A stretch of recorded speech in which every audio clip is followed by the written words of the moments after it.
First of all, maraming salamat. I hope na-enjoy niyo po yung pelikula.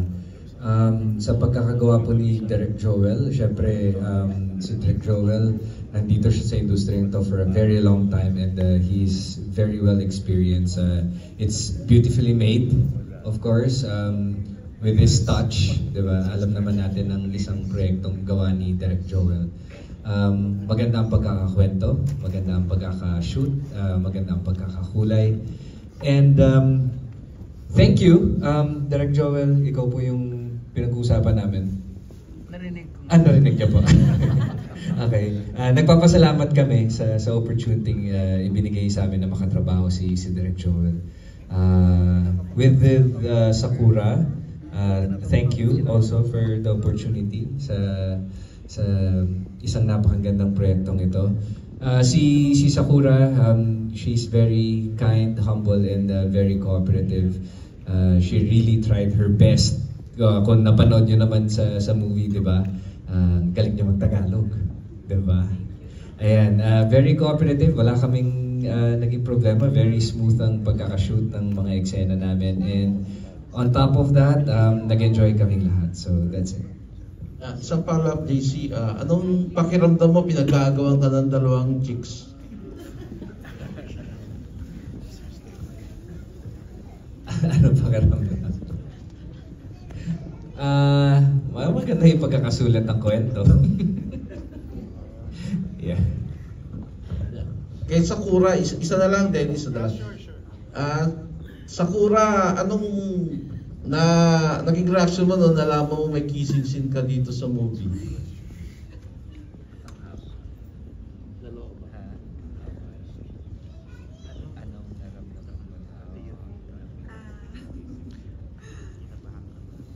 Para sa kissing mo ba? Yes.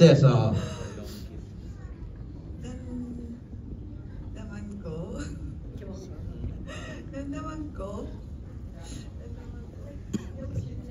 Kinabahan.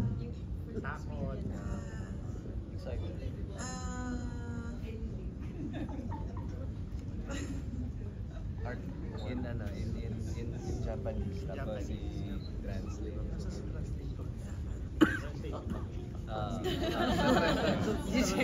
Translate. Isabihin mo in Japanese, tapos translate.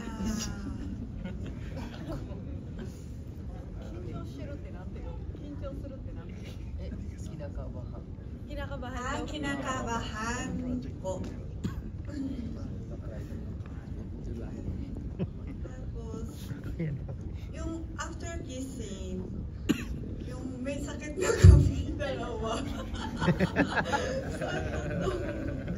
Nagkasakit habang nagsushooting? Hindi po, sa yung after kissing po. Kaya yung isip niya, galing ako. Pero yung ako nilaban natin, kaya galing sa kanya, ganyan yung nakakatawa na story din meron po. Gano'n ka-importante ang social? Kasi sa pelikula,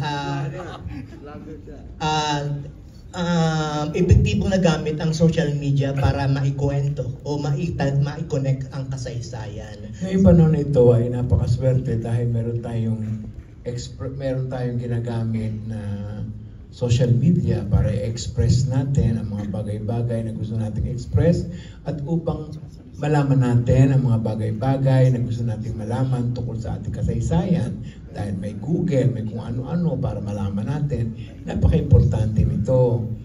Pero meron din itong hindi magandang resulta sapagkat minsan ito ay ginagamit sa mga hindi magagandang pagkakataon. Pero may importante siya na may connect ang kasaysayan sa kasalukuyan. Congratulations, Direk. Ngayon, ang tanong ko naman kay JC, paano mo, how was the experience na working with Japanese actors like Kuya and also Sakura? Nagkaroon ba kayo ng language barrier? Sa totoo lang hindi. Wala kaming naging problema. In fact, nag-enjoy kami katrabaho si Sakura at si Fumiya kasi they're all friendly. Yun nga, katulad na sinabi ko kanina, very cooperative. And mapapansin naman talaga namin yun kung talagang nahihirapan kami sa kanila, pero wala silang binigay na problema sa amin, and talaga binibigay nila yung best nila all the time. Kaya working with Sakura at saka si Fumiya, parang lang naglalaro, di ba? Pero bilang isa sa veterano na sa acting sa lahat, I mean to say, paano mo sila inalalayan? Hindi sila masyado kailangan nalalayan kasi alam nila yung gagawin nila pag pumasok sila sa set ni Direk Joel eh. I think na discuss naman sa kanila on doing this project na kapag pumasok kayo sa eksena, dapat fully prepared sila. They know all their lines. Memorize nila dapat lahat ng instructions ni Direk. And they didn't disappoint. Ginawa naman nila lahat. Okay, thank you and congratulations. Sa mga artista, anong naramdaman ninyo nung mapanood nyo na ito sa big screen? Mga kumbaga naisip ninyo? Sino pwede mo? Si Tito Jim. Oh, sure. Asa na ba? Maganda ang pagkaka-interweave. Nakita ron ng friendship ng Pilipino at saka ng Hapon na nating magkalaban na pwede maging magkaibigan. Napakaganda ng pagkakasulat ni Eric Ramos, maraming salamat. Tsaka si JP Lopez. At saka sa pagkakadirect, modesty aside, thank you, Direk Joel. At saka sa mga co-actors, everybody delivered. Thank you. At saka sa producers, panoorin nyo para mag-produce ulit yung producer. Please, panoorin nyo. Please. Salamat po. Si Rico. Sa akin, based sa napanood natin, continuous yung flow niya, tsaka walang yung pagkakatahi-tahi nung mga scene, yung storyline, tsaka character, may dagdag si Sir Jim, characters, ayun lahat talaga, papanoorin mo. Walang butas. Walang butas. Loko-loko ka, Sir Jim. Pero ayun ang maganda sa kanya, sinusundan mo talaga siya kung pinapanood. Nakaka-touch talaga sa puso, di ba? Kumbaga, mixed emotions pag pinanood natin. Yan, nakaka-proud naman. Si Prince. Ako, basta happy lang ako na naka-work ko si Direk Joel. And of course, sa movie naman, yung story, fast-paced, tsaka talagang detailed lahat. So, ang ganda. Si Marcus.